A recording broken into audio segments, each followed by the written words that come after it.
ఏ పని అయినా ఎందుకు చేయాలో తెలిసే చేస్తున్నామా? ఒక్కసారి ఎవరికి వారు ప్రశ్నించుకోండి. మనం మనం వేసుకునే దుస్తులు, మనం తినే ఆహారం, మనం కట్టుకునే ఇళ్ళు, ఈ మూడిటి గురించి ఒక్కసారి ఆలోచిద్దాం. మనం కట్టుకునే దుస్తులు ఎట్లా ఉన్నాయి? బిగుతైన ప్యాంటు, షర్టు. కుర్రకారైతే ఆ ప్యాంట్లు జీన్ ప్యాంట్స్ వేసుకుంటున్నారు. షర్ట్స్ కూడా చాలా బిగుతుగా ఉండేవి. స్టైల్ అంటూ ఏదో వేసుకుంటున్నారు. సరే, మనం అసలు బట్టలు ఎందుకు వేసుకోవాలి? ఇది ఒక ప్రశ్న వేసుకుంటున్నారా ఎవరైనా? ప్రకృతి ప్రకోపాల నుండి మనల్ని మనం రక్షించుకోవడానికి అనే సమాధానం వస్తుంది మనం బట్టలు ఎందుకు వేసుకోవాలి అనే ప్రశ్న వేస్తే. ఎండ, వాన, చలి, వీటి నుంచి మనకు రక్షణ కావాలి. మన దేశం యొక్క శీతోష్ణ స్థితి చూసినట్లయితే, పరిస్థితులు గమనించినట్లయితే, విపరీతమైన ఎండ, చలి, వాన, ఇలా 3 రకాలుగా మనకు 3 కాలాలు ఉండేటువంటి ప్రదేశాలు చాలా ఉన్నాయి. సరే, ఉదాహరణకు మన తెలుగు వాళ్ళు ఉండేటువంటి ప్రదేశమే చూడండి, విపరీతమైన ఎండ ఉంటుంది. కానీ పిల్లలు చక్కగా బిగుతైన జీన్ ప్యాంట్లు వేసుకొని తిరిగేవాళ్ళు చాలామంది కనపడుతుంటారు. మనం అందరం ప్యాంట్ షర్ట్లు వేసుకొని తిరుగుతున్నాం. పైగా డార్క్ కలర్స్. ఇవేంటి? సూర్యకాంతిని శోషణం చేసుకుంటాయి డార్క్ కలర్స్, వైట్ కలర్స్ కూడా కాదు.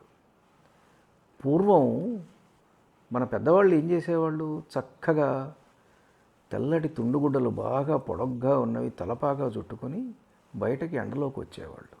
వాళ్ళకు వడదెబ్బ తగిలేది కాదు. కానీ ఇవాళ మనం స్టైలిష్గా ఒక చిన్న పల్చటి క్యాప్ పెట్టుకొని వెళ్తున్నాం. వడదెబ్బ తగలక ఏం చేస్తుంది? ఇలా మనం ఏం చేస్తున్నామో మనకు తెలియకుండానే మనం అట్లా జీవితాన్ని గడుపుతున్నాం. అలానే మనం తినే తిండి. ఈ తిండి ఎట్లాంటి తిండి తింటున్నాం మనం? ఎలాంటి ద్రవ పదార్థాలు తీసుకుంటున్నాం మనం? ఒక్కసారి ఆలోచిస్తున్నారా ఎవరన్నా? పొద్దున్న లేచిన దగ్గర నుంచి మనకు టీవీల్లో కోకు, పెప్సీ, కూల్ డ్రింక్ ప్రకటనలు. ఇవి తాగితే ఎముకలు ఏమైపోవాలి? వాటిలో ఉండే యాసిడ్ని బ్యాలెన్స్ చేయడానికి మన శరీరం ఎముకల్లోని కాల్షియం వాడుకుంటుంది. అప్పుడు ఏమవుతుంది? శరీరంలో కాల్షియం నిల్వలు తగ్గి ఎముకలు బలహీనపడిపోయి కీళ్ళ నొప్పులు, మోకాల చిప్ప మార్పిడి, ఒకదాని తర్వాత మరొకటి. ఇలాగ మనం తినే ఆహారం కూడా మనం సరైన ఆహారాన్ని తీసుకోవటం లేదు.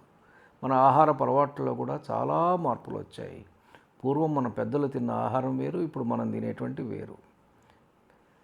దానికి చెప్పనలవి కావట్లేదు. ఎవరికి వారు ఇంట్లో తయారు చేసుకోవడం బద్ధకమై స్విగ్గీ, జొమాటోలు బాగా ఎక్కువైపోయాయి.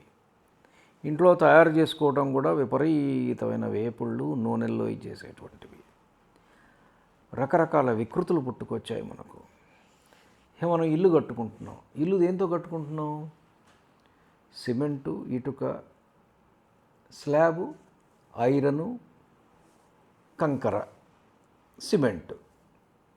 ఈ ఇనుము వేడిని గ్రహిస్తుంది, కంకర త్వరగా వేడెక్కుతుంది, సున్నపురాయి, ఇవన్నీ వేడెక్కే స్వభావం అన్నటువంటివి. మరి స్లాబ్ వేడిగా ఉండి కింద ఇంట్లో ఉంటే ఎట్లా ఉంటుంది? పోనీ స్లాబ్ ఎంత హైట్లో వేసుకుంటున్నాం? చాలామంది 11 అడుగులు, బాగా ఎక్కువ హైట్ వేసుకుంటున్నారా? అదీ లేదు. వేడిని బాగా గ్రహించే వస్తువులతో అతి తక్కువ ఎత్తులో స్లాబ్ వేసుకొని వాస్తు పేరుతోటి ఇంట్లో ఉన్న చెట్లు కొట్టేసి ఇంటిని అగ్నిగుండం చేసుకుంటున్నాం. ఆ వేడి పోవడానికి ఏం చేస్తున్నాం? ఏసీ మిషన్లు పెడుతున్నాం. ఈ ఏసీ మిషన్లు ఏం చేస్తున్నాయి? క్లోరోఫ్లోరో కార్బన్స్ని బయటకు శుభ్రంగా వాతావరణంలోకి వదులుతున్నాయి.